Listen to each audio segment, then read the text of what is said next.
You know it always brings me down. 'Cause it's free and I see that it's me who's lost and never found.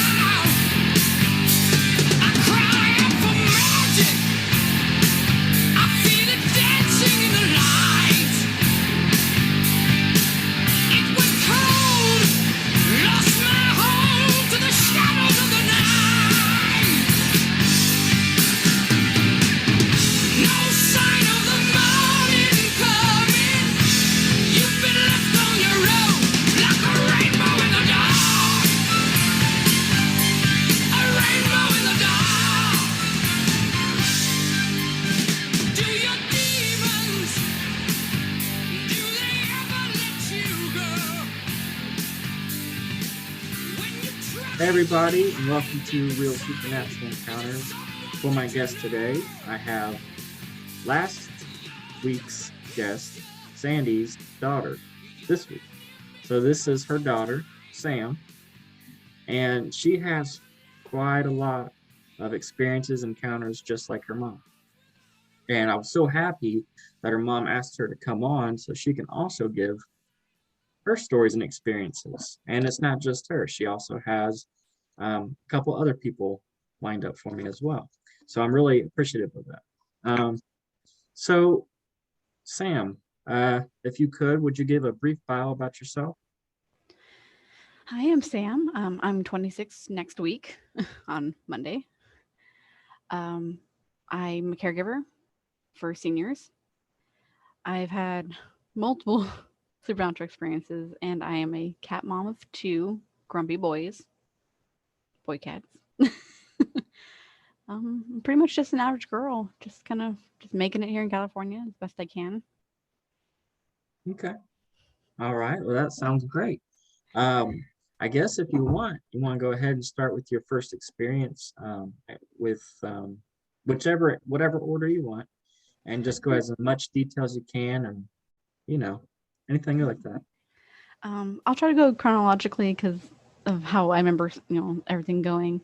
So the first one was I was about 5, and I'm a water lover. Like anytime a hose came on, I was bugging my dad to hit me with it and let me play in it. So we went to a family reunion for my mom's side. My grandfather is the second youngest of 11 children in a small town here in California. I mean, our name's actually kind of on some of the buildings. We kind of helped build it, and then my great grandfather lost it in a poker game, lost the deed to the town in a poker game. So we were all just going there and having a great time at the Merced River, which is close, in the town that we live. And I kept bugging my mom, Mom, I want to play in the river. I want to play in the river. And of course, there were tons of other children playing in the river, but they weren't part of our family experience. And my mom's like, "Fine, but your uncle has to watch you." And he's like, "Yeah." Well, we go down splish splashing. My brother hated water, so he stayed up with my parents. And I was playing in the water, and he went to go get a beer because it was like 4:00 in the afternoon. And the water's nice and cool, and I've never been scared of it. I used to jump in the deep end of pools all the time without floaties, which terrified my mother all the time. And I noticed the splashing and the fast side of the river that my mom had already told me multiple times, do not go to. And I see splashing, and I see what looked like a girl drowning. So, of course, my instinct to be like Superwoman. And I start swimming out there because I'm a very strong swimmer, or it was then. And I had noticed that she had stopped breaching the water. So I dived, and I see her sinking. And all of a sudden, she just kind of this giggly little smile. And I just remember not being afraid. Like, it reminded me of someone who just wanted to play a game. Mm-hmm. And she grabbed my leg, and she started pulling me down. And then, my lungs start burning because I can't breathe. And, I'm trying to get up. And, and like I said, I didn't feel scared. It just seemed like she wanted to play. Mm-hmm. And, so I don't know how long I was underneath that water because I know I didn't have time to breach to even let anyone know I was drowning. I was just under there because I was trying to save her. Yeah. Um, and then I remember this really nice Hispanic man had pulled me from the water and brought me back to my parents, and they were like very upset. And I kept telling everyone, "There's a girl in the water. There's a girl in the water. We need to save her. We need to save her." And my other uncles went and tried to swim and couldn't find any sign of the little girl, and they couldn't even find the sign of the guy that saved me either. Like they looked around for him to thank him for saving me, and no one even remembered seeing him. Like my family had seen him and gave a description of him. No one could find him after that either. So it took a while for my parents to believe me that about the girl under the water. They kind of just thought I was being a sassy 5-year-old. And eventually my mom was like, well, maybe it was a water spirit, who was just trying to have some fun. And that's the cat in my lap. So yeah, that was pretty much that one. That was interesting. It took a while because no one understood why. They're like, there should be no reason why she would have drowned. I mean, but it was a deep side of the river, so it kind of made sense that I.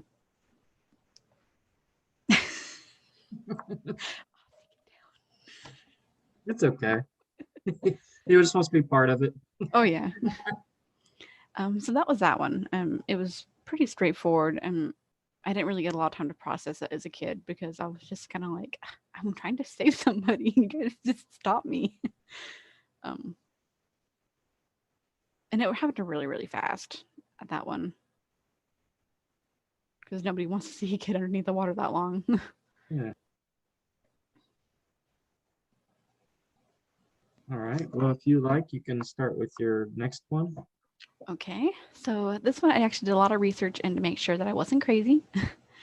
So this one happened in 05 or 06 because it was a 5th grade field trip for a week to a camp called Camp Green Meadows, where they taught kids outdoor survival, outdoor skills, and about like just outdoor stuff, just tree types, animal types, hiking, trailing, archery, all the fun stuff, that 5th grade kids would love. So Camp Green Meadows that I researched is at 5,000 feet elevation. So I don't think it'd be a normal spot for wolves. And not until 2011 do we even get gray wolves back into California again because they had been hunted in the 1920s to extinction. So they had to run. So all the wolves left, and they had to remove wolves for their protection. And then 2012 2011 they came back and started repopulating the upper mountains again, which is a good thing because our deer population got wildly out of control. Oh yeah. So we went to this camp, and they had summer or winter trips. So I signed up for a winter because I like the snow. We don't get a lot down here in the valley, so I was like, snow, yes. So I remember that they signed us up for a midnight hike in the night in snow. And we only had one chaperone, which 35 kids, one chaperone. What the heck were you guys thinking, first of all? And I was kind of the outcast of the group at the time. I was being bullied by girls at school, and then I had some things going on at home. And so my friends were like, Sam, let's play hide and go seek in the tree line. And then I'm kind of an overachiever. So when I hear let's go play hide and go seek, I hear let's run as far away from the group as possible to see if anybody notices. And man, I was really dumb as a kid because now I'm like, no, get back home, go home and do your homework. So we were played, and I thought I'd be smarty pants, and I ran. I don't know how long I ran. I just know that at one point the moon was in one direction. I had a lot of energy as a kid. I had a lot that I feel like I was emotionally running away from, so I liked to get away. Well, I remember stopping, and I loved the sound of the snow crunching under my feet, and the trees were beautiful, and the moon was bright on the snow. I remember stopping and listening And I'm like, I don't hear my group at all. I don't even hear my friends calling for me. I think I might have went too far. And so then, like most kids, I did that wild running around of like, where do I go? How do I get back? Not thinking about, oh yeah, just follow the footprints in the snow. But by the time I like I said, I didn't even think about that until years later. Of like, wow, I could have just followed the footprints back. I did the typical like, you know, 9-year-old thing of sit down and cry because that will solve it. Um, and I remember hearing the snow crunching from behind me, and I'm like, I don't remember. No one came with me, and all my friends are. No one's here. I would have heard them calling me before they saw them. And I hear this, like I guess a dog noise. I was raised by dogs, so I know what a dog sounds like. Mm. And I turn around, and there's this big brown wolf, not a gray wolf like what was extinct Mm. in California at the time. A big brown wolf with bright yellow eyes. And like I said, like the very first experience, I wasn't afraid. My dad loves wolves, and he kind of feels like if he had a spirit animal, wolves would be his spirit animal. So I kind of just saw and thought, Daddy, he's gonna lead me home. So the wolf kind of stopped and he sniffed me and he circled me a little bit, and then he kind of looked around as if he was trying to figure out where I needed to go. Mhm. And then I remember feeling his fur underneath my hand and how warm he was. So I felt like, okay, it's real. Let's go. And we walked and walked and walked. And by this point, we had seen we I could finally see my camp. And I think I was quite a few miles out. Like I generally think that I overdid it, being the hyperactive child that I was at 9.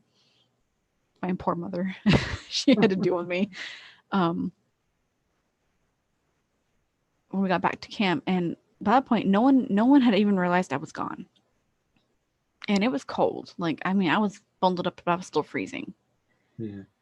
And the wolf stopped on the very outer edges, right where it seemed like the snow kind of stopped, and it went to the pine trees because it was a very heavily wooded camp. With like I said, log cabins where everyone slept. Um, but he led me straight to my cabin, and he just kind of stopped and he sat down, and I was like, "Oh, are you done taking me home now?" I was like, "Thanks, Dad." And he kind of just tilted his head and gave a little like chuffing noise, like a go on, go. And I remember running inside. I didn't want to leave it. I felt bad for leaving the wolf, but I just knew it was male. Like I was just like, this is my dad. My dad was making sure I got home safe.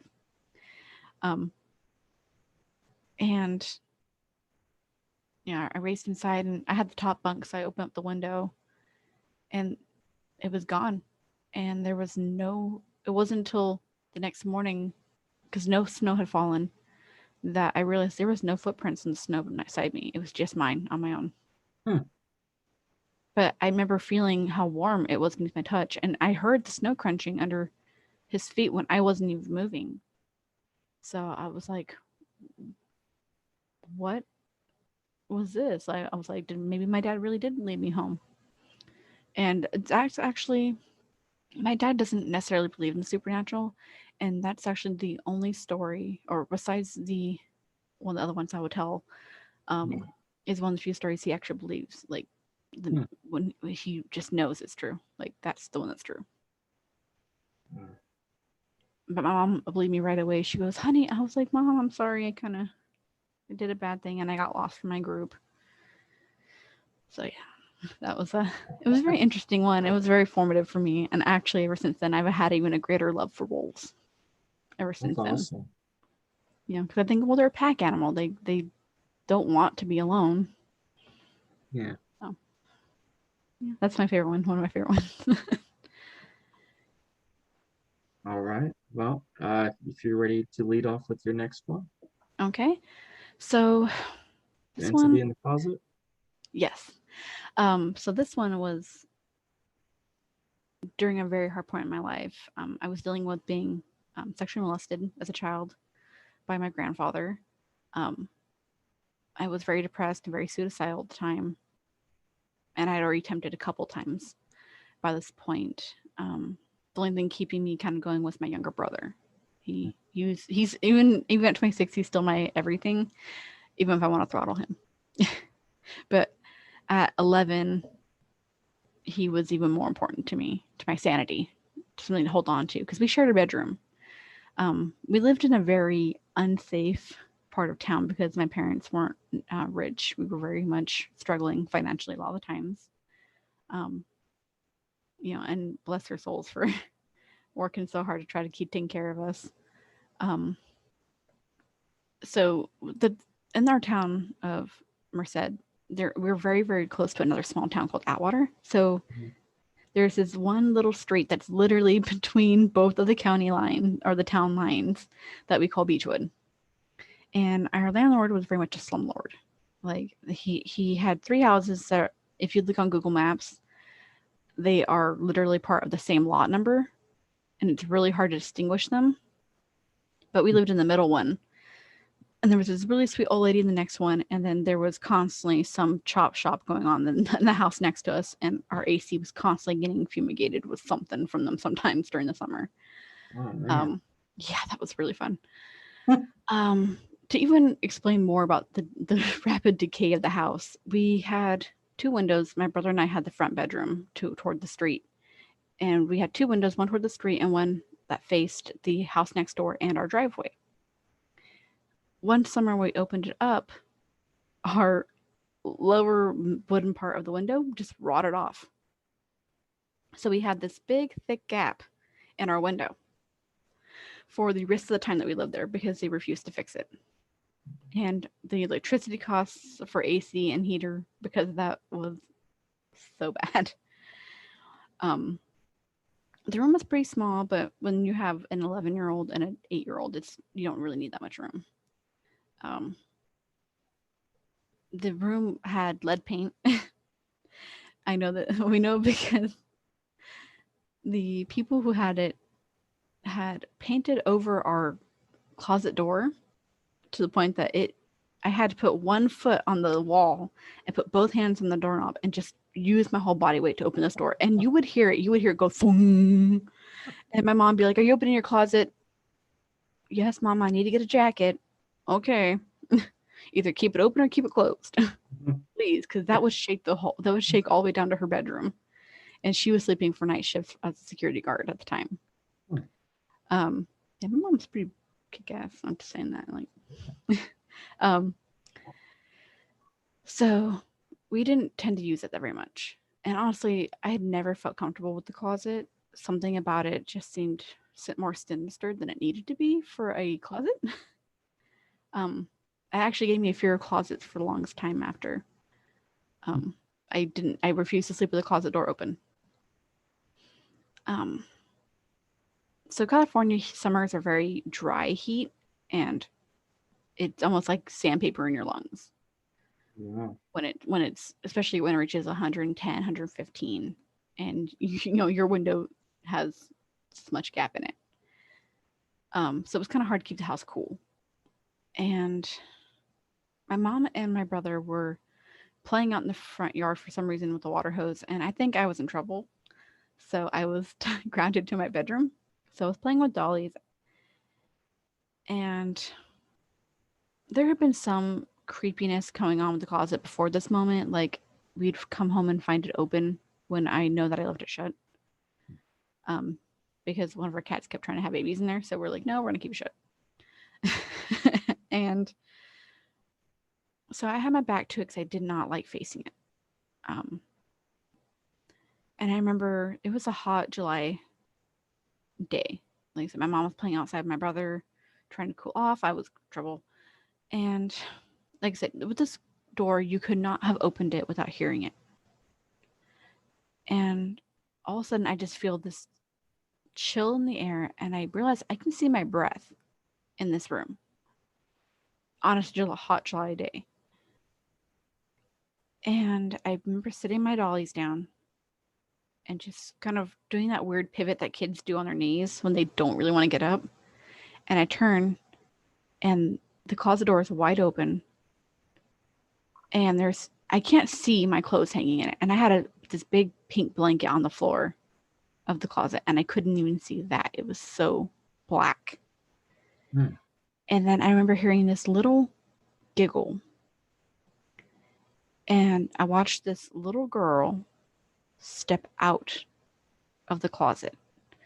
And I didn't actually do any deep research into how old the house was, but it looked old.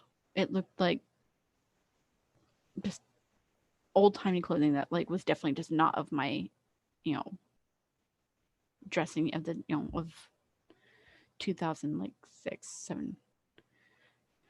Um, and before I could even scream, she's on me and she's knocked me onto my back. And she has one hand on my throat and one hand on the ribs on this side of me. Yeah. So she's holding me down and I'm trying to fight. And she's just in my face and her face completely changed from this cute little girl to something that truly terrified me. I honestly can't even describe what it was that I saw in her face because it traumatized me so bad. But she definitely didn't look human or even humanly related. It was just this monstrosity of a face. I just know that her mouth opened ungodly wide. Like she was literally trying to devour me. I don't know why she stopped, but next thing I know, I'm on the ground. She retreats back to the closet and the door just slams shut so hard that my mom's like, Samantha Ann, why are you slamming doors in my house? Do you pay bills? No. No, I do not, ma'am. I'm sorry. I was like, Mama, it's not me. And I did have some light bruising around my throat from her. And she's like, Samantha Ann, what the heck happened? Because she's still thinking I'm messing around and getting mad because I was in trouble. It wasn't until bath time that night when she was helping me because she wanted to take a look at the bruises and I told her what had happened, that she noticed there was a thumb mark on my ribs from where her hand had been on this side of me, pushing down. And my mom knows my body better than anybody, and she's like, that was not there before. That's new. She's always been terrified of the mark. She doesn't like it. She thinks it's grown bigger to the size of adult thumb now. It's every year that I've grown, it's grown. But I don't know if it means anything. Doctors just think it's a birthmark. They don't think there's anything wrong with it. Of course, we don't tell them that it's, I was attacked by an entity in my closet. Can you see this is going to be harmful later on? But I mean, she did take me and make sure, but they're like, it's a birthmark. I don't know why you're freaked out about it. My dad, he calls it my demon collar button. He's like, let me poke it. I did see the entity a few times after that experience, but she always kept her distance from me after that. I remember at one point I was doing dishes and I turn around and she's peeking from, because we had like archways, not doors, for the for getting in and out of the kitchen into the living room and stuff like that. And she never came at me like that again, but she definitely had her eyes on me when we lived in that house. My mom, I would have nightmares about her, and my mom would have to sage the room, and honestly all activity would stop when she would sage, and then about 8 months later it would come back again and my mom would sage again. And that's kind of how we handled it for the rest of the time that we lived there. I had moved to Minnesota for 7 months and worked at a grocery store with a actual Romney gypsy gentleman named Tom. And I had told him my story one night when we were closing the grocery store, because it was a small one, so it was just me and him. And he's like, that's a demon. That was something, either a bruja, an evil bruja, or a demon. And I'm just like, that doesn't make me feel any better. He's like, well, have you seen her since you left the house? And I was like, no, but I have heard rumors of a family that moved in with their little girl, and she started seeing her there. But I couldn't never confirm it because I never got to talk to the girl. So that was kind of like a bummer for me because I'm like, I don't want to know if what was about me, or was it just something in general that's attracting this entity to the house, or is it stuck to the house? I never knew. But the house looks amazing now. I looked it up recently. You can't even tell that it looks like a slum. I mean, it still kind of looks like a slum, but it looks like a nice slum now. All right. I guess we can go ahead and continue with your shadow people encounters. Ugh, there's a lot of those, honestly. there's It's an abundance in this house and the one that we used to live in. So, middle of my senior year, unfortunately, we had to move from Atwater to Merced, which meant different school in the middle senior year. So I was already not happy. Senior worked fine until I started hearing in the middle of the night knocking on my door. And in the house that we used to live in, there was 3 bedrooms. It was mine. Mine was here, my brother's was here, and then my grandma, and then 2 bathrooms. And then my parents lived on the other side of the house, with access to the backyard, pretty well. And I would hear, but my bedroom kind of faced the living room plus the hallway, then, the 3 bedroom. So I could always hear when somebody's walking up and down the hallway. So it sounded like a man. And it was definitely like a heavy footstep. So I would say a man. And I would always hear a man's footsteps start at where my wall meets the hallway. And I hear thump, thump, thump, thump, thump. And then I would hear knock, knock, knock. And I'm like, I'm trying to sleep. I got an exam in the morning. I don't need this. And it would just go, and to the point that I would watch my door shake. And I know it's not my dad. My dad, he's a prankster, but my dad would never try to truly scare me with the intent to actually frighten me. Like he would just do like a fast shock and then it's done. He wouldn't overtly do. He's more of a scratcher down the door than a knocker. It would get to the point the knocking would get so loud and violent on my door, I would finally open it, and there'd be nobody there, and nobody would hear it. My brother wouldn't hear it. My grandma, who's a light sleeper, would never hear it. Her dogs wouldn't react, but the cats in my room would react. My 9-year-old at the time was 1, so, or not even 1. He was about 6 months old, and he would react to it, and he did not like it. He's like, no bueno. He's like, get me out of this room, please.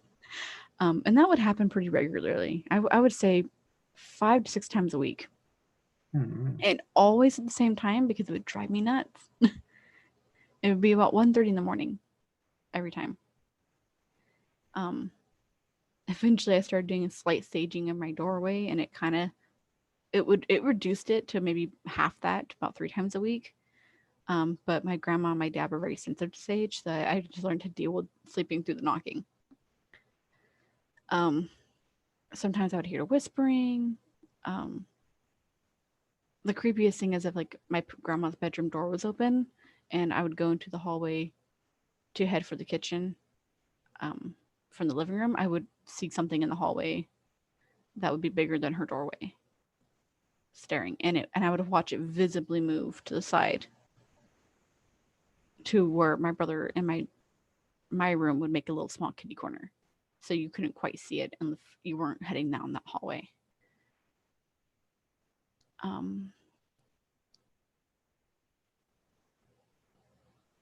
Yeah. Okay. There's like a lot of different little Do you have things. a couple more of like really ones that really scared you? Oh yeah. So when we moved into this house, my mom was caregiving for a gentleman who passed away in November. We've been here for like 3-4 years now. And my mom was in the kitchen, and she came down the hallway to watch what looked like a person running from my dad's room to her room.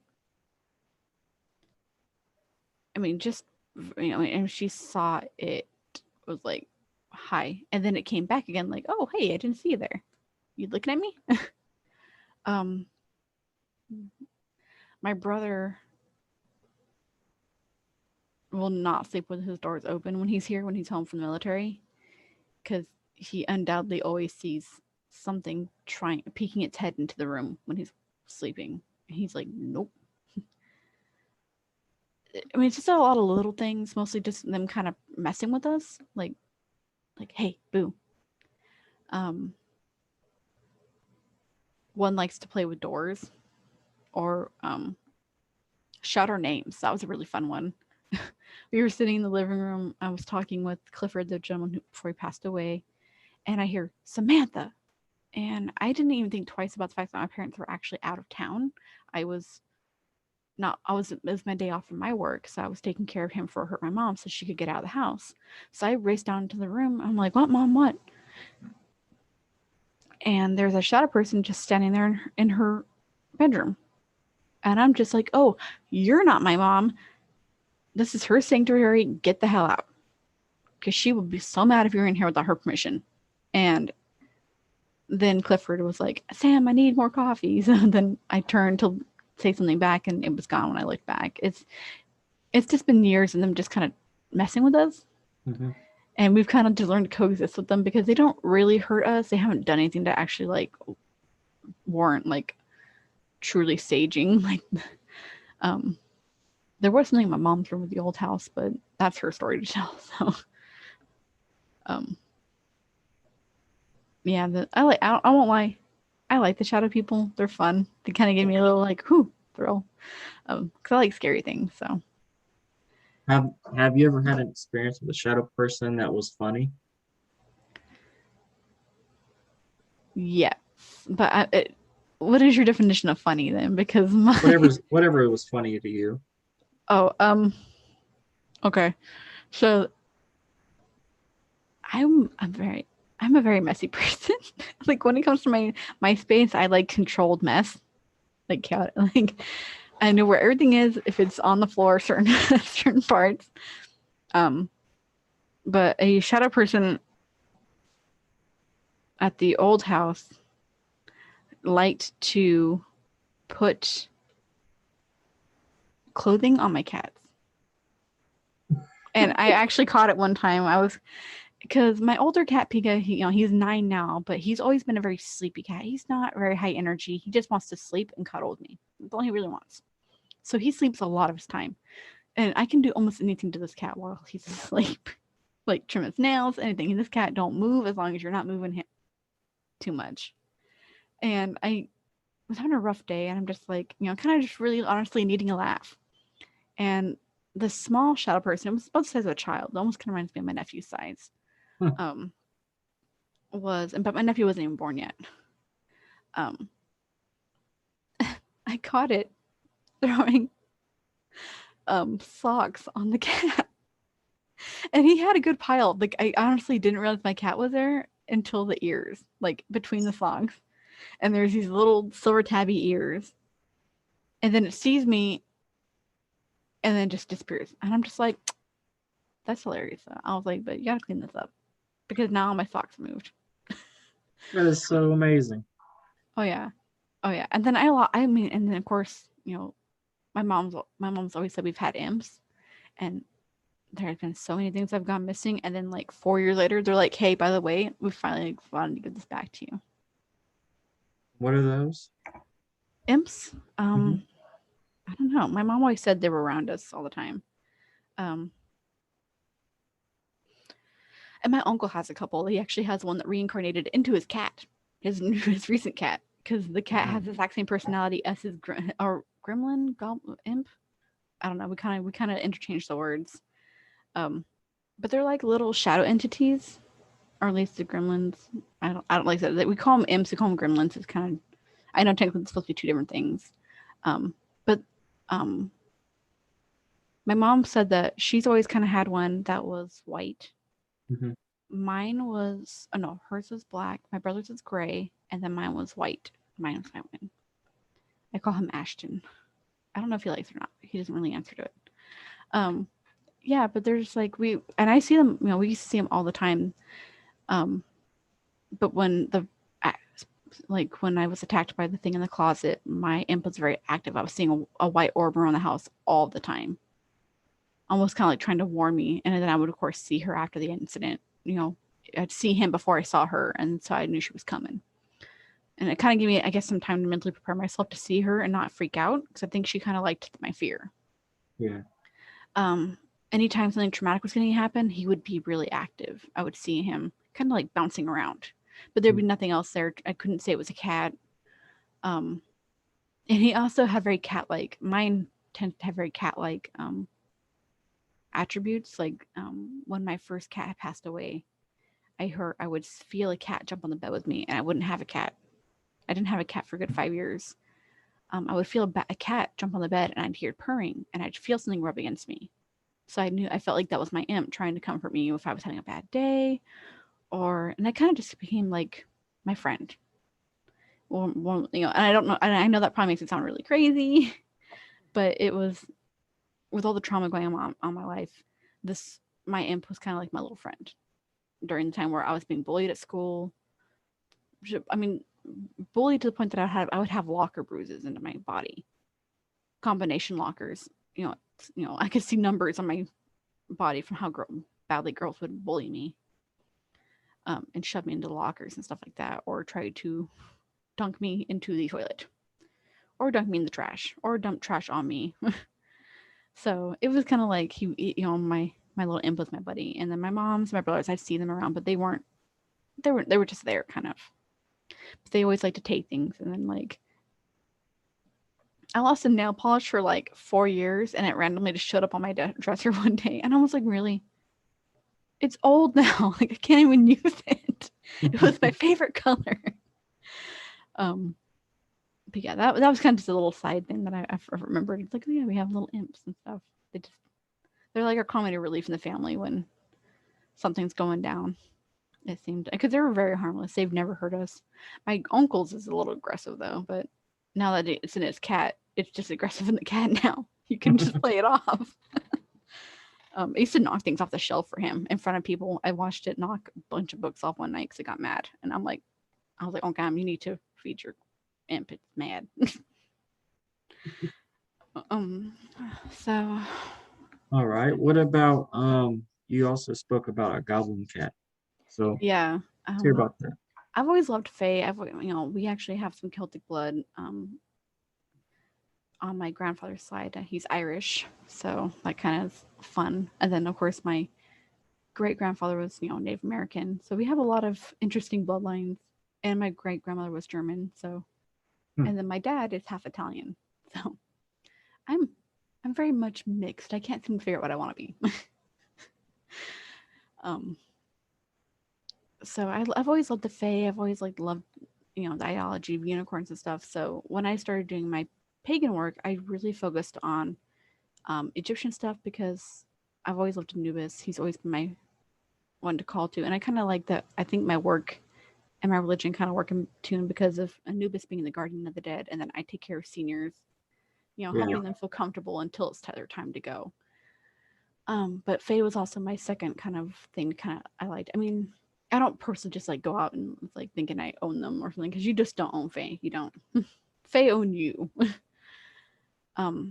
But so this particular story instance had 2 parts. So the first time I saw this cat-like creature with wings, bat wings.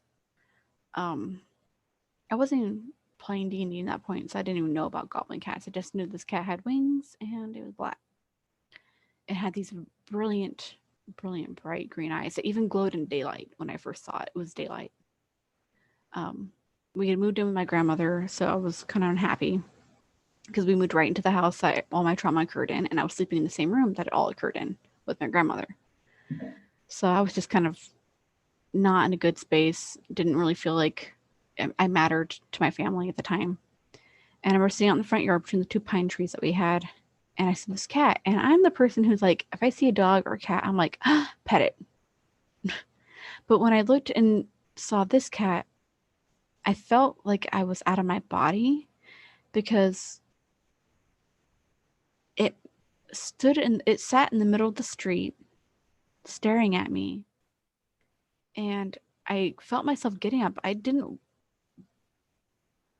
At that point in time, I didn't quite really want to get up and go pet the cat because I'm like, oh, middle of the street, this seems a little dangerous. Because high school, I kind of had two brain cells to rub together. And it was a spring day, so it was fairly nice out. That's which is why I was outside to begin with. And it's sitting there, and I just feel myself getting up out of the prickly grass, because I don't know what kind of grass we had, but it was prickly. And walking towards the street, and I hear a car coming, and I'm like, I should stop. I need to stop moving. I need to stop walking towards it. And I realized that as I'm making eye contact with this creature, that it's my self-preservation was weakening. Like I was like, oh, it's just a car. It's fine. I want to pet the kitty cat. And I remember stepping off the curb, and my brother had come out of the house for something. I think he was asking me about homework help with English. And he goes, Samantha, and he grabs me and pulled me back just as the car ran right over where the cat had been, which is where I would have been if I had met it up into the middle of the street. It would have, that car, the Ford truck would have splattered me, because we lived in a weird residential area that people forgot how to drive normally. It always seems like people want to drive like 40 miles an hour down the street for no reason. And actually, there have been a lot of casualties for people accidentally getting hurt because people were driving. And we lived in the middle of town. So I'm like, why would you drive this crazy down the middle of the town? But okay. So that was the first one. And it freaked me out. My mom was like, if you see that black cat, you're to come back inside. Like, don't look at it. If you feel like it's somewhere around, leave. And it did. It stayed on the very boundaries of our house after my mom my mom and my best friend, who was also pagan at the time, did a protection boundary around it. Because my best friend, he worships Hecate, so he's not afraid of the darker side of magic. He's not afraid to pull little strings he feels he needs to protect his bestie. And then a few months later into junior year, I had a dream that this cat was this same black cat with the green eyes and the wings was chasing me down. Like, I mean, it was, and I just knew it was out to hurt me. There was nothing nice about this thing. Mm-hmm. And in my dream, it bit me in my neck, and I couldn't move it. It was just stuck like that. And when I woke up that morning, I couldn't move my neck. And the pain was so bad in my neck that my parents were like, honey, maybe you can't go to school like this. You can't sit like this all day at school. Let's just stay home, take some ibuprofen. But I noticed my mom couldn't move her hand. And I was like, Mom, are you okay? She goes, I had a dream about a black cat with wings and green eyes, and he bit my hand, and now I can't move it. And I was like, Mom, he bit your hand? And she was like, well, yeah, honey. Yeah, that's what I said. I was like, Mom, I had a dream about that black cat with the green eyes. And that's the same cat I saw outside the house when I almost got hit by that car. And it bit me in my neck, and that's why I can't move my neck. And she was like, that's bad juju. We're going to go do some protection magic and all that. And I would see it in the very boundaries of the house. But once we moved from that area, we never saw it again. Never even had a dream about it. That is crazy. Yeah. Do you have any more experiences or encounters before we move to the questions? No, I mean, that's not anything I can think of right now. I'll have to let you know if I remember anything later. But those are the biggest ones. Well, I guess if you're ready, I have tons of questions for you. All right. So, for my first question, who do you think that girl was that was underwater? Like, and how can you give like a description of her? So she had olive skin tone. She had black hair and blue eyes. So I couldn't tell if she was Hispanic or a mixed race. But then honestly, back as a kid, I generally did not notice race. it wasn't a big deal for me. Like I was friends with everybody. Everybody was my friend. um, so I just knew that she was drowning and I wanted to save her. I just knew that she looked a little older than me. Of course, she was. I would say if I was 5, she looked about 9 or 10 to me. So she was definitely like twice my size. Was she dragging you down? Yeah, she had grabbed my ankle, but like I said, she was smiling and she was because once I was down there with her, it kind of felt like time had slowed down. And I kind of remember her giggling, and that's when it seemed like she was just kind of being playful, like maybe she didn't recognize that I'm not like her. I can't, I can't, because I remember she was giggling and laughing, and there was no air bubbles coming out of her mouth. Mm-hmm. And because I've watched plenty of mermaid movies, I'm like, air bubbles always come out. Okay, so if there's no air bubbles, something's different. Yeah, because Little Mermaid caught me early. Now, did she have fins on her for her bottom half, or did she have feet? Honestly,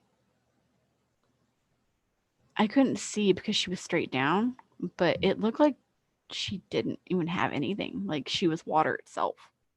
Oh wow, Like wow. the only part that I was seeing of her was what all I needed to see, so I didn't need to see feet. So like even when I saw her splashing, I never even saw feet because I was so focused on her upper body.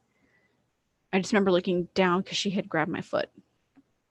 Did she have any markings on her body or arms or anything that you can distinguish? Not anything that would make sense to a kid. I mean, not anything. I just remember her face, really, just her face, and she was wearing a bathing suit top. But What year do you think she looked like she was from? like she was my age, or that she was, like she was one of the people that was playing on the lake. Okay, so I like mean, in she your looked just same, like anybody else. not But that she looked like she was like from the 1500s or anything like that. no, Okay. I just remember she had black curly hair. Not curly, but like the light, well, curly. Yeah, some maybe more Hispanic looking with that tight curl. Reminded me of Now, her. Yeah. what did the man that saved you? What did he look like? Honestly, I don't have much memory. I just remember him picking me up and that he was Hispanic. That I just knew that, because also the fact that like everyone's like, no, it's a Hispanic guy. Like he was really sweet, but very shy and very eager to drop you off and go back to where he said his family was, because they went to that area and there was nothing there Hmm. where he pointed to where his family was supposed to be. What do you think he was? I have Like, no, I do you have no think he might have idea. been some sort of like angelic being, or because you said he disappeared? Yeah, like no one, people saw him, but no one remember seeing him leaving. Okay. Like it just seemed like he was there long enough to drop me off, and then he was giving me back to my family because my uncle was freaking out on the beach because, like I said, he had left for 2 seconds to go grab a beer, um, and he gave me to my uncle, and my uncle thanked him and was like, "Thank you so much. Please let me like give you something. Let me give you like some money to thank you for helping save our niece, my Yeah. niece." And the guy's like, "No, no." I just remember a guy going, "No, no, I don't need any thanks. Um, I'm glad she's okay." And I'm because by that point I was already been like, "Can I go back to the water?" Like I just almost drowned, and I'm like, "Can I go back to the water now?" Um, I want to play with the girl in the water. Apparently, like it didn't scare me. Like I wasn't scared. But And yeah, I don't know. how old did you say you was when you were I in the would say water? I would say 5, but like people were like, "We can't remember things." If I'm like, "Yes, you can." Like if it's interesting enough, you're gonna remember. But I could have easily have been 6 as well. Like, but I just knew that I was strong, so I remember my parents trusted me to be in the lake, as long as I didn't go on the deep side. How old was you when you started getting into, the supernatural of, I guess, witchcraft or any of that sort of stuff? Like, how old was you when those things started coming to you? Well, I know I started officially worshiping when I was 12. Just I was like, because I came out as bisexual. I was like, you know what? Let's just slap it on there because they already don't like my family already didn't like me. So I'm like, you know what? Let's just slap it on there so they can just trust me and they can hate me a little bit more. But supernatural stuff like that and just imagery and talking about it. My aunt and uncle have a bunch of pagan stuff in their houses. My mom's always been open about it. My dad's the only one who's like, when we die, it's just nothing. He's very atheist. He honestly does not care less what happens to him after he dies. Um, he's like, I don't even want to think about it. He goes, I just don't care. Like, I'm just not gonna be in pain. That's fine with me. Send me to the dust. I'm like, okay. So it's always been something I was desensitized to. It's just like, things happen, you know. And almost everyone I knew had some sort of supernatural occurrence that they couldn't explain. Yeah. My aunt and uncle have plenty, that they've been kind of like, just the falling off the shelf. Like, okay. Have you ever had any kind of angelic experience from any kind of, I guess it would be angelic or angel-like, or just something really positive help you out, or experience besides the guy that saved you from the water? I would say the wolf, but I wouldn't say angelic. Only because, like I said, that requires more belief in the Bible that I don't have. I definitely believe there's beings of good out there. I just don't know if I would call them angelic.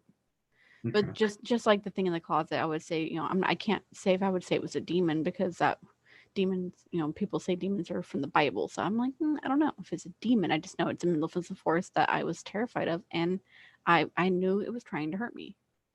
Yeah. I kind of wish that there was a universal word for names for people, for things we see. That way people don't get discouraged because of religion, or Yeah, that's why I say entity, like malicious entity, or like or beneficial or benign entity. now when so the wolf that saved you, that was a really awesome story. When you were at that camp and you wandered off, um, did you hear like any silence? Was there any? Could you hear any crickets or anything? And then was there any smell?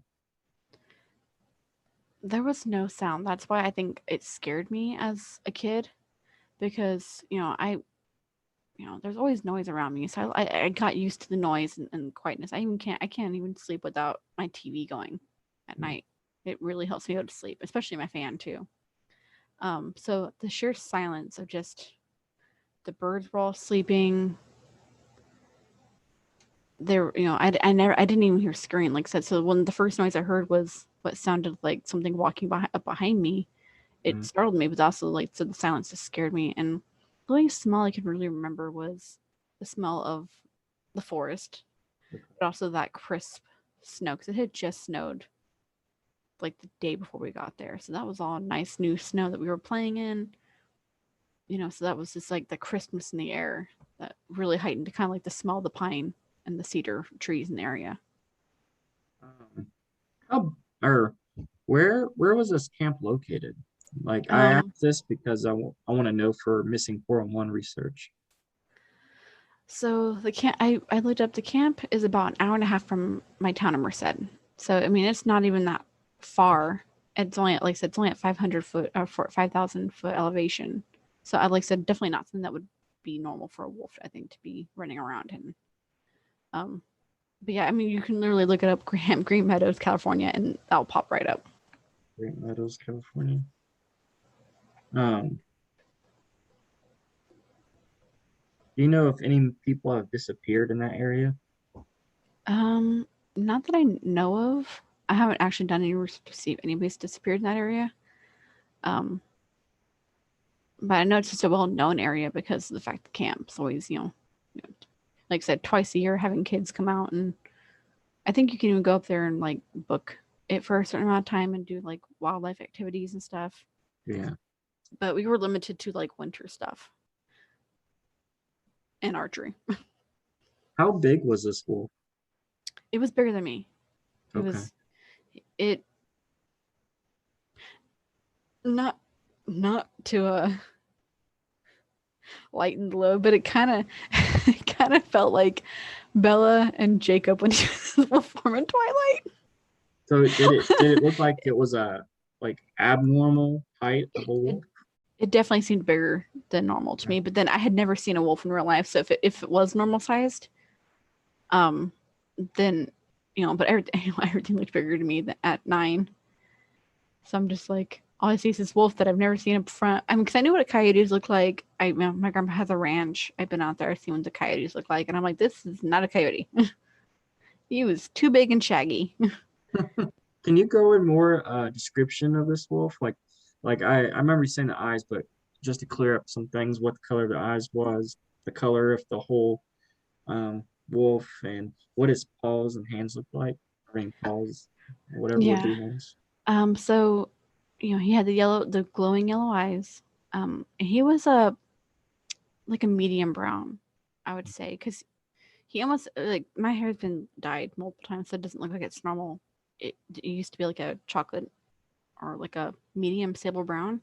That's kind of what he looked like. He did have some white on his paws, the front too. 'Cause I remember looking down and just kind of like, oh, you would big dog. um, it definitely it didn't have the mannerisms of a house dog or just domesticated animal.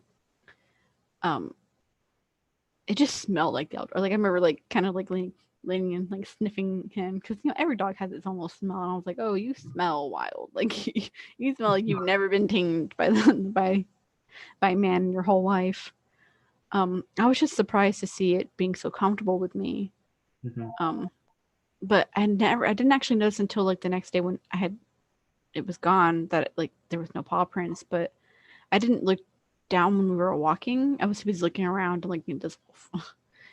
It did have some white on his muzzle, but it was mostly brown. Like it was just very very sparse white in the face. Um, and maybe a little bit white on the chest, but I wasn't like looking detail. It was just kind of like I saw like the front of him when I turned around, and then I was just kind of looking from a side profile while we were walking.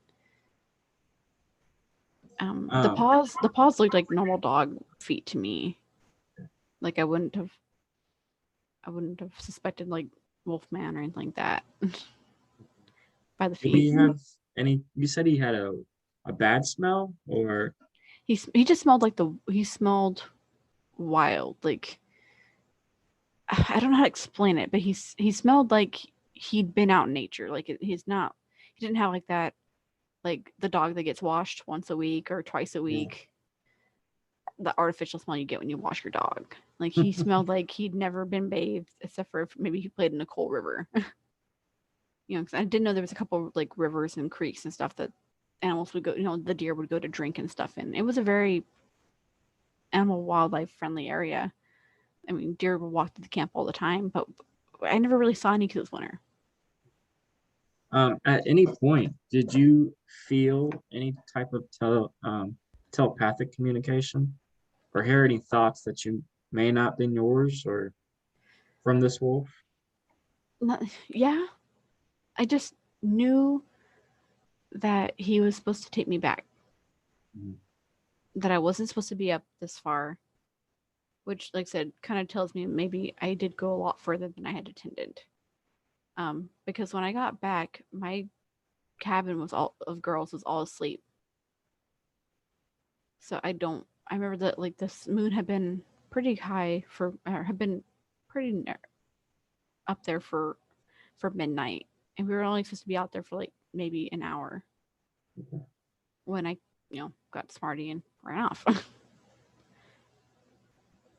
Now, how far was the distance from where you were lost to your cabin?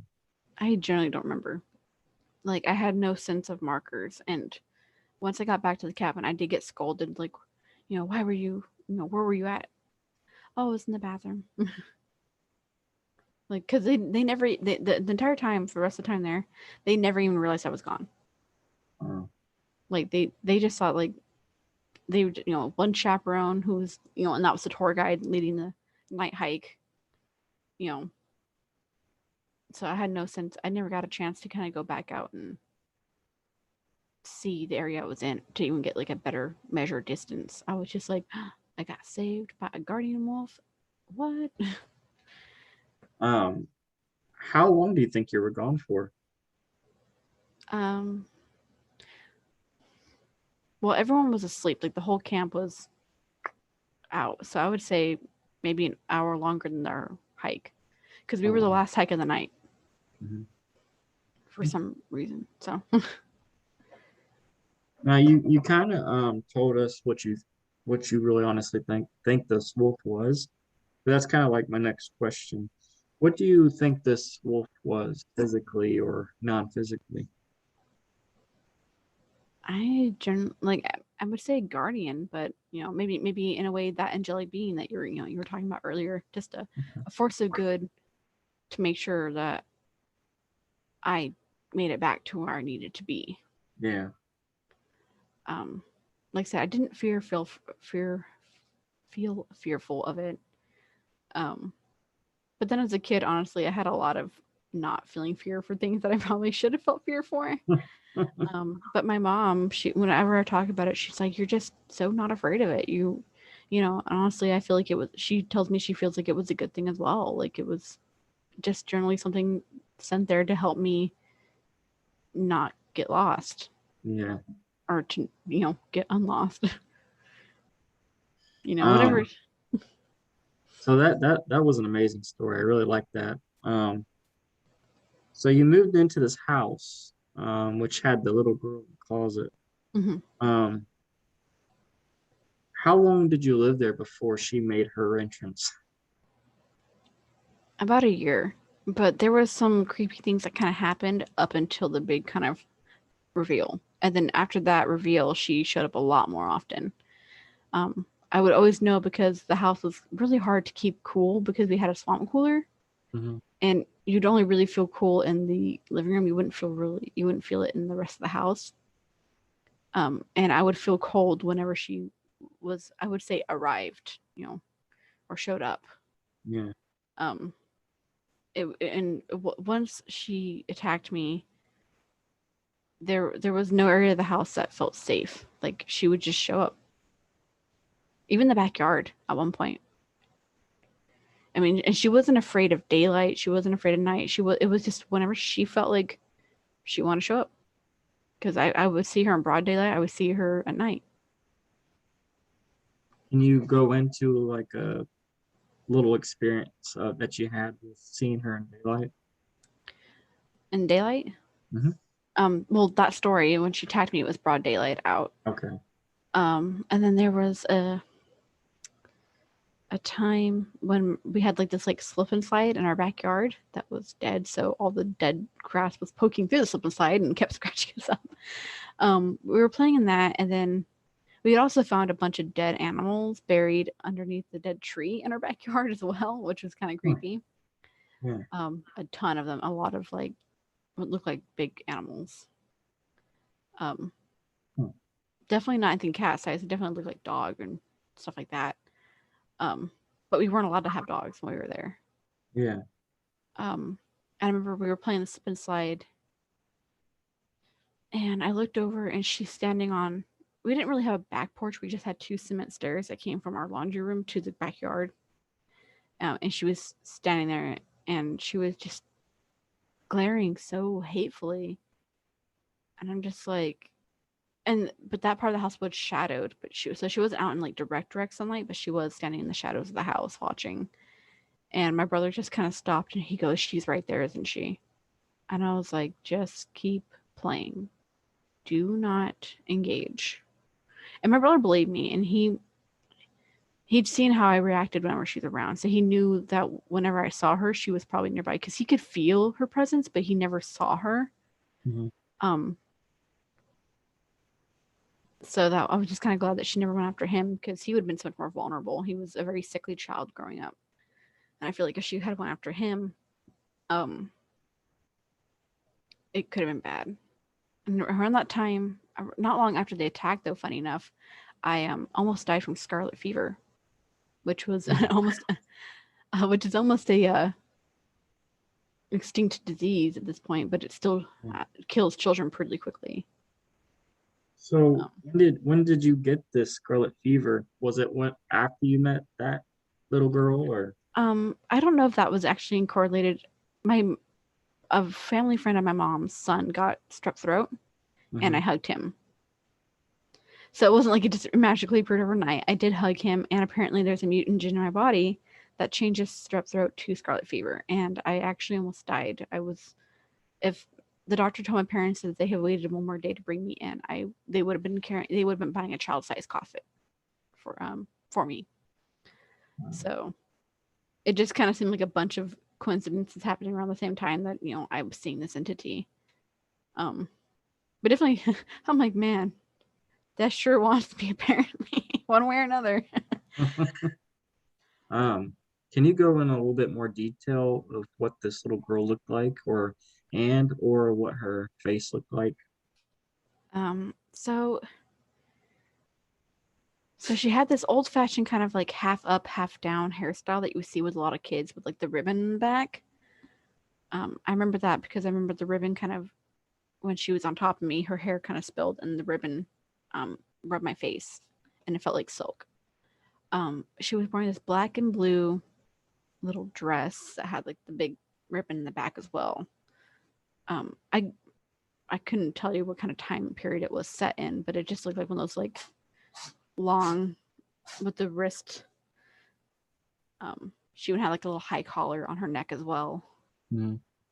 Um, I mean, honestly, if it hadn't been this maliciousness over her, I would have thought she was a very adorable little girl. Like, and my mom, a lot of people were like, maybe they're like, were you scared of kids? And I was like, no, I'm not scared of kids. They're like, well, that just seems, it seems just too harmless. And I'm like, maybe that's why she, chose that form of a little girl. Mm-hmm. But I did have a few dreams of a woman, of a larger woman who was warning me about her before the attack. Um,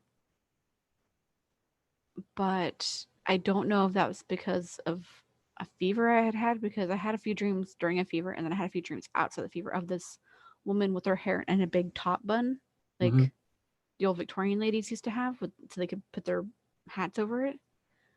But she had no arms, Hmm. and her neck was slit. And I think that I was a very imaginative child. That seemed a little bit too much even for my imagination. Yeah. But she kept warning me about the thing in the closet when I would dream about her. Um, and I wasn't really sure if I should have mentioned that because I'm like, oh, fever dreams, really. But I was like, no, I had a lot of dreams of her outside of the fever as well. She just Okay. started during the fever, so maybe the fever opened, something passageway for her to enter and talk with me.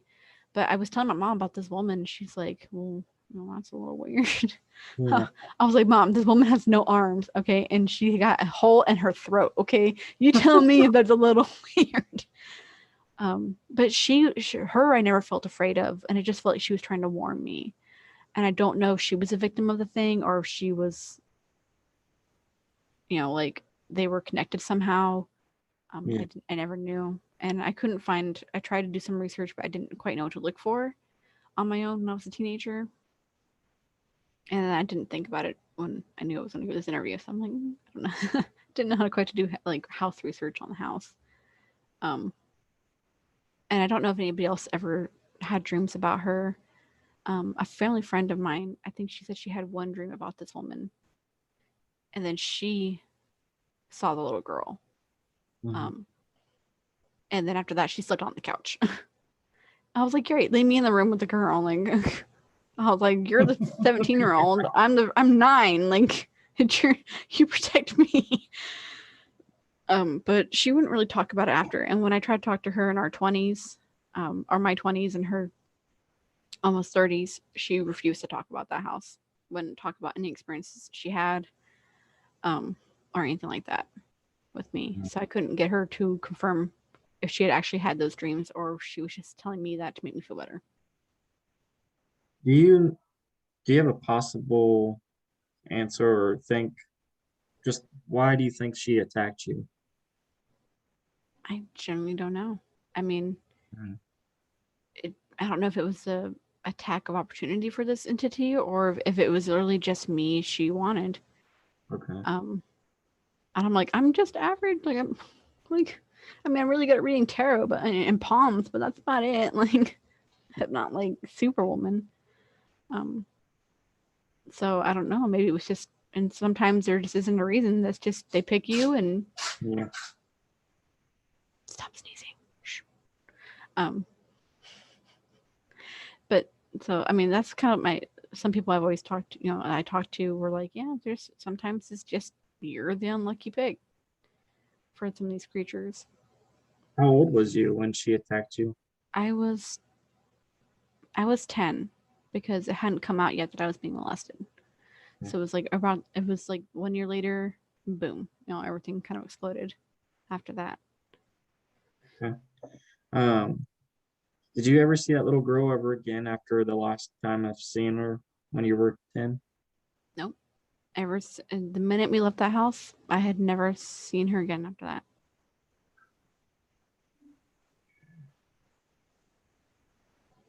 What kind of nightmares would you have of her? Just kind of the same, that choking, the hand on my throat, the hand on my, that was just kind of the same thing of like just being unable to scream for help from my parents. I'd wake up all tangled up in my blankets and my cat was like, calm down. Yeah, it was just pretty, I think, normal child dreams of, the monster's coming to get me. Yeah. I think it's Uh, payback. I think it's payback for me telling my brother that there was scream under our bed if he kept getting up in the middle of the night to use the restroom. well, what do you still have that mark? That I do. Yes. Okay. Is it showable? I don't know if you can see it, because it's really high right under. So I mean, I could probably take a picture of it. It'd probably be easier than trying to show it Okay. on camera. What do you think that mark means? I generally don't know, and I would love to know. um, my night manager thinks it's a connection mark, but he's like, "Have you ever seen her since you moved out?" And I was like, "No, I've never had an even the eeriest feeling that she was watching me." I feel Yeah. like but I will avoid that road, Beechwood. I don't go down that road. I had a couple friends that lived down there. They're like, come party, and I'm like, nope. If I have to go back past that house, she gonna get me. And I've seen too many horror movies to want to do that. Yeah. Um, so how long have you had that mark for now? Gosh. So I was 10. I'm turning 26, so 16 years. And it's And gotten bigger each time. it's the size of an adult thumb now at this point. Okay. It started off, about the size of, a kid's thumb, and it grew every year that I grew. So Um, I don't know if it's going to continue growing, but at this point, it looks like it's just petered out at like an adult thumb size. um, so now that you had your shadow people encounters, what do you think shadow people are? I think shadow people are kind of remnants of an area or a house. I don't explain, because the ones in this house, they're not as silly as the ones Mhm. that were in the other house. They're just kind of there. They don't really, they move doors, or we see them running in the hallways or peeking around the doorways and stuff like that. But the ones in the other house were very silly, very mischievous. And I think because it was a house that we knew lots of families lived in, at one point the neighbors told us there was 4 families living in the house that we had before we moved in. So 4 separate families in a 4-bedroom home. So Yeah. that's a lot of energy. Something I personally think that shadow people are just remnants of the people that lived there before them. So Okay. the energy that soaked into the house and into its bones. What do you think? What do you think shadow people want, or I at don't. least want from you guys? If not, I think just a little bit of recognition, like, hey, we're here. Mhm. We're part of the dynamic of this house too, so we need to be included.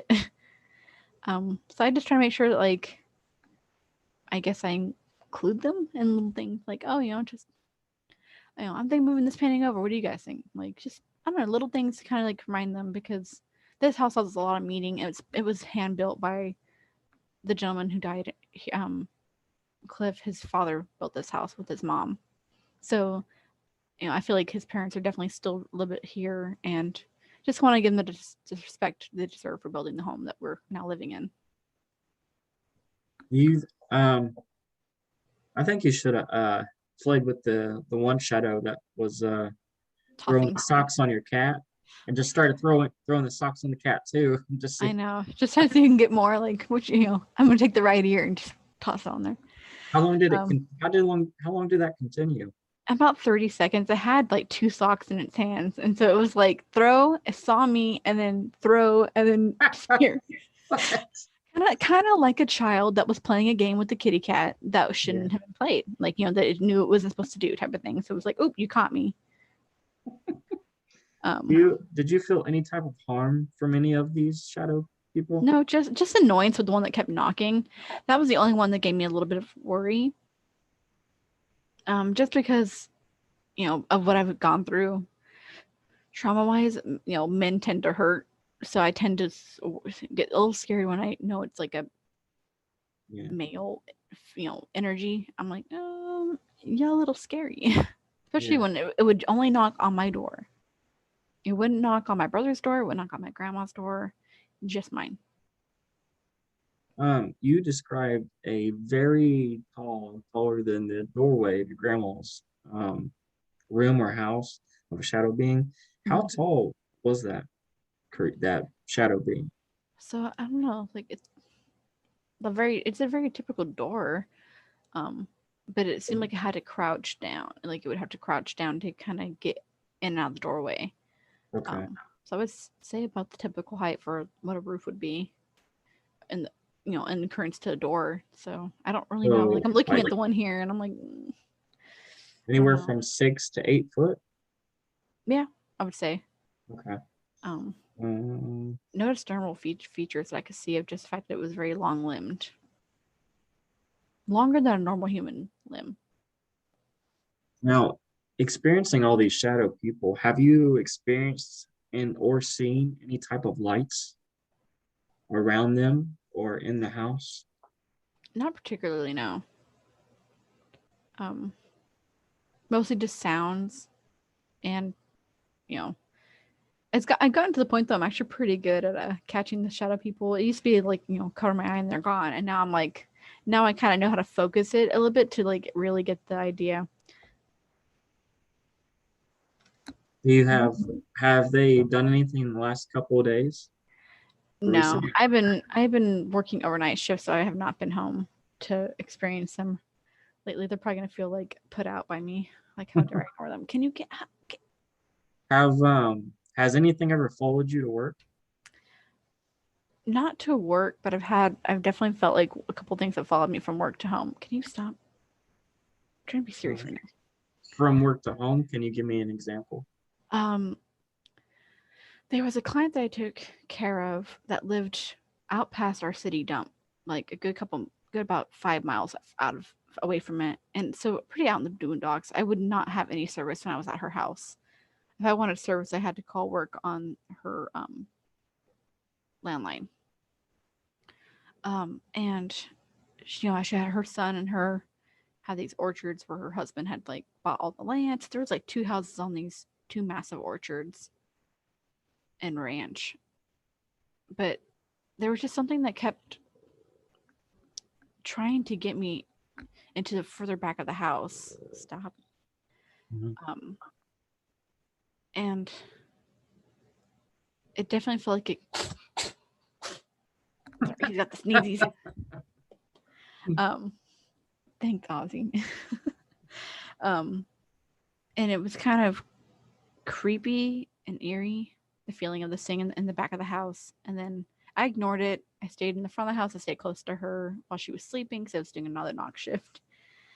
But then I felt it like in the car with me on the ride home. And then I thought I saw it around the house for a couple days, and then it seemed like it went back. I don't think I was giving it the attention or whatever it was craving from me, like whatever type of attention, whether it was fear or just recognition that like, hey, I'm here, pay attention to me. Because it went back, and next time I went to the house, it was there again, but it didn't follow me home that time. have you ever heard any type of like almost sounds like a house settling? It's like almost like a tiny little knock, Mhm. like on your walls and stuff. Oh, you have? Oh yeah. Okay. Do you hear that all the time? Or? Uh, Not necessarily in my room, but if I'm in the living room, I can kind of hear it. Or we hear sometimes walking and creaking in the kitchen when we know no one's in there. Mhm. Because most people, our house, we kind of like, and we kind of say, hey, do you guys want something from the kitchen while I'm in here?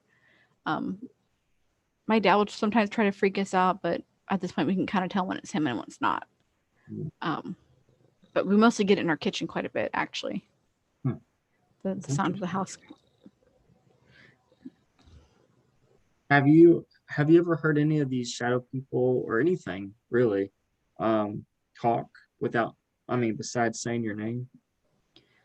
Um, yeah, but not anything I can like remember right off the top. This cat's gonna be the bane of my existence. He just turned one, and I'm like, really, you're acting like a 1-year-old.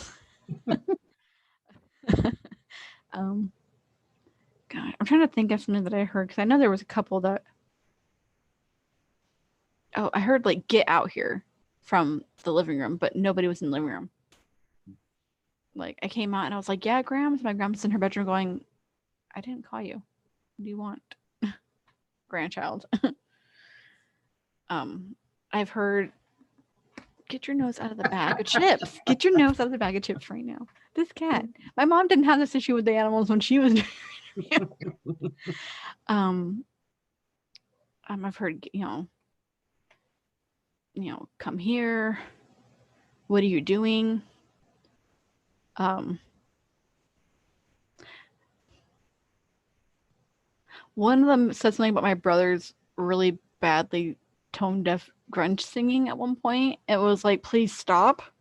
Oh yeah, it was please stop. It was please stop. Because my brother had That's this. funny. He had an amp in his room and he was trying to sing grunge. And my brother's tone deaf. I love him more than anything, like I said, but he can't sing. He's tone deaf as hell.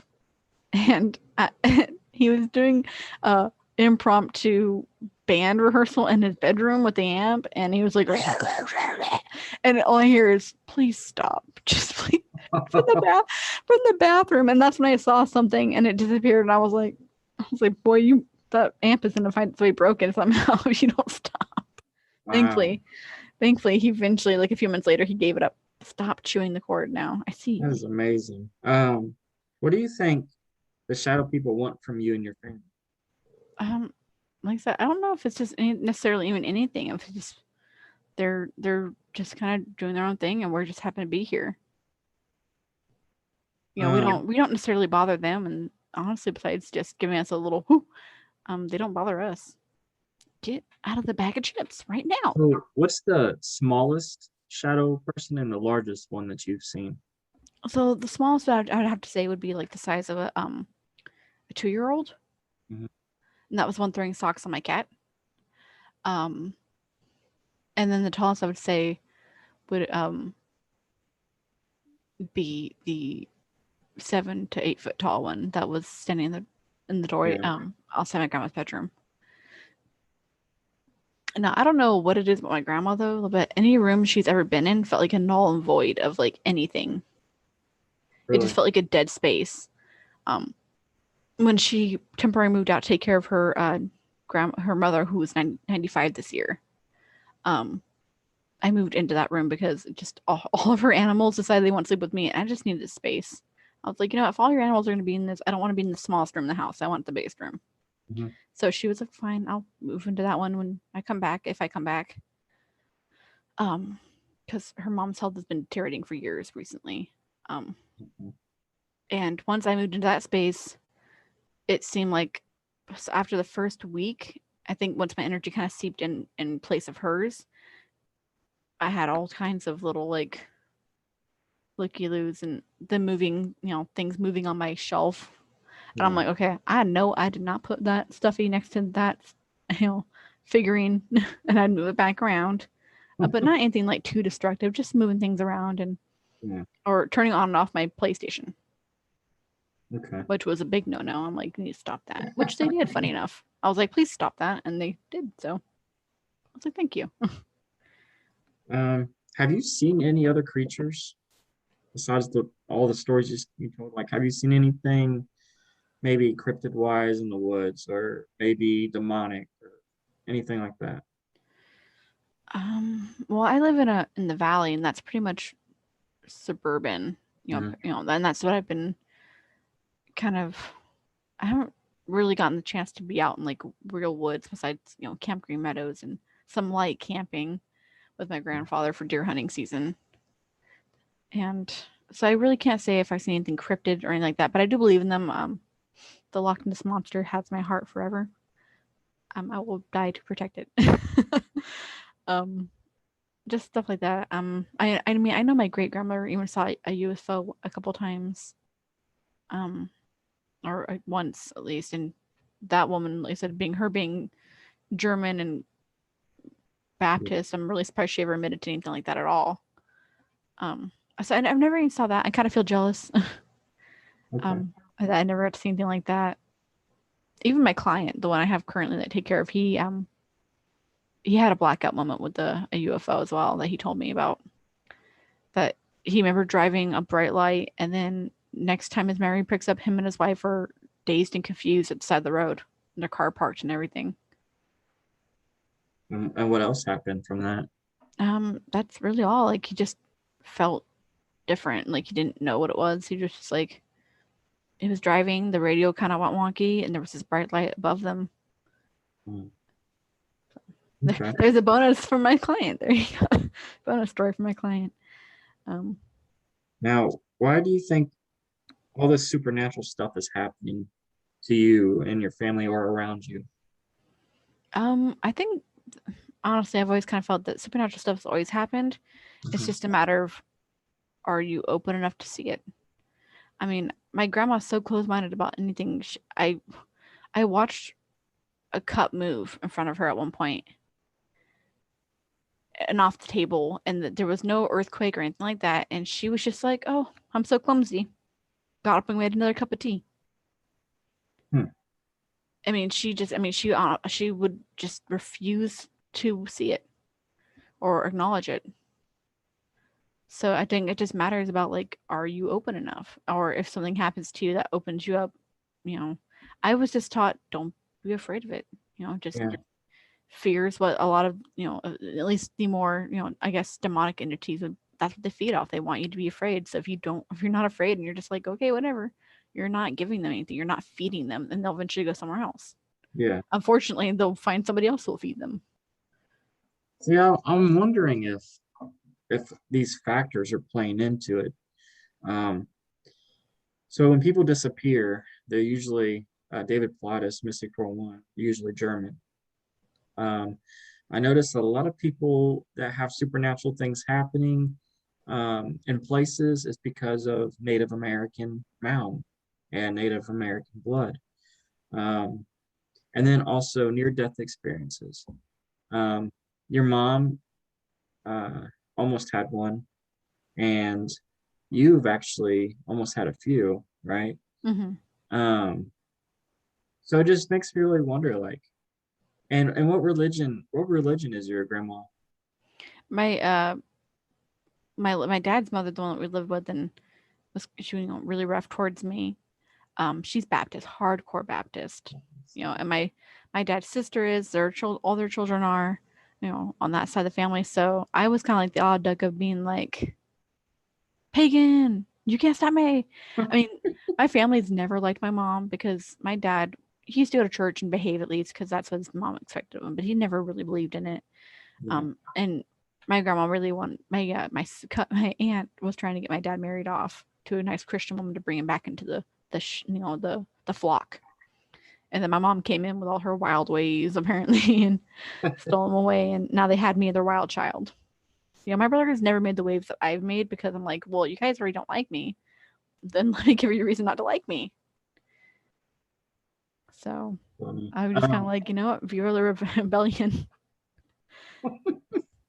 Well, I find that so amazing, and you guys definitely have a lot of factors in there, and it's kind of cool, and I bet you it's kind of scary too, having all these weird things happening. But if you're getting Yeah. used to it, probably, I know. I yeah, think, and I probably feel like there's a couple more that I could probably tell you, but at this point, they probably just feel so normal to me that I wouldn't think to bring them up.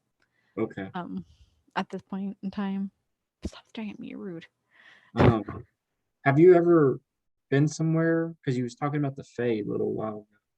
Have you ever been anywhere that you're outside and you're around land, and then all of a sudden it changes in front of you? Um, Not that I feel. I mean, I do feel like a shift sometimes. Because I do feel definitely drawn to nature and just kind of just like said, running and just losing myself in it. Mhm. And that's any nature. That's the ocean. That's the forest. A nice meadow. I mean, I used to just run to the edges of my grandpa's ranch and just pretend I was away from all civilization. Um, so I've always felt that, and that could be just my mom's my grandpa's Celtic blood, Yeah. running through. Because my family actually are very majority redheads on my mom's side. I mean, she had blood red hair when she was a kid. Yeah. I did not get blessed with it, unfortunately. Rude.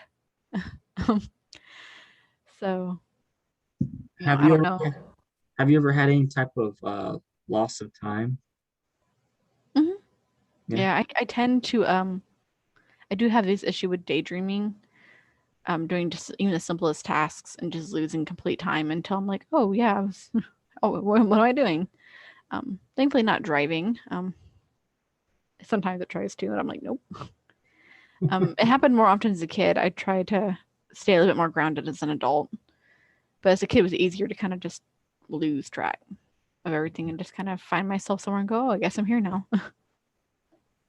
Well, I think I have only two more questions left, and then Okay. we'll end this episode. What did the goblin cat look like in detail, if you could? Um, it looked like your typical house cat. Um, a really long tail. I didn't wasn't really paying attention to its tail. I did notice it had wings, bat like, and not feathered. Um, and it had much more like I've always seen cats have had like human like intelligence, but this one was definitely there was just something about it just it held itself that was just like it was highly intelligent. Like it knew exactly every movement it did, and it was thinking 3 steps ahead. You know, so that I mean that was like when the cat I would say hypnotized me. Um, I mean that was like where I really started having like losses of track and time afterwards. Um, and then I would just be like, what was I doing? My mom's like, you're just in here talking to me, and I'm like, we had a whole conversation, like about what? Like I wouldn't remember it. So I know it scared me, and thankfully it's not so bad now. But it's been Yeah. years since I seen it. That was gonna be my next question. Like, did you have any other experiences with it? No, after the dream, um, I would see flashes of a black cat in the area of my house, but because of the protection spell my mom put up with my best friend for me, Mhm. I didn't have that issue. And she was like, "If you see any black cats, step away," which is kind of funny because we have a black cat now. Um, so I definitely stayed away from black cats for a while after Okay. that. What color eyes did it have? Green, vibrant green, like The so green that it felt like it glowed even in daylight. Because I remember it was like 1 or 2 o'clock in the afternoon, and the sun was shining right down on it, and I still remember how bright the eyes were. okay. All right. Well, that ends most of all my questions. So I guess we'll close out. I want to say thank you so much for coming on and telling your story. Well, thank you for having me. I appreciate it so much. Do you have any closing comments or advice you'd like to give? I mean, don't be afraid to talk about it. I mean, there's people out there who will listen. My close friends, they all know about these experiences and they all have their own kind of theories about it. Um, but nothing, substantial. But, you'll be surprised if you talk about it how many other people will be like, I kind of had something cool, interesting, kind of like that maybe. Or, well, this happened to me. my friend had a Ouija board thrown at her head. That terrified her afterwards. I was like, well, that's what you come and play one then. Like, just saying. Wow, that was incredible. Yeah. So it's just like, talk about it. Don't be afraid about it. You can only learn and grow if talking about it, experiences. I agree. I agree. Well, Sam, I appreciate you for coming on and thank you for telling all your awesome stories. I Thank hope you. people learn from all your experiences. I hope so. And Hopefully I if don't they, feel crazy. well, if they encounter these, at least they can look to you for any questions they may have. Yeah. But other than that, guys, I hope you've enjoyed this episode, and we'll be seeing you again. So, with that being said, I hope you guys all have a great rest of your evening. All right, bye.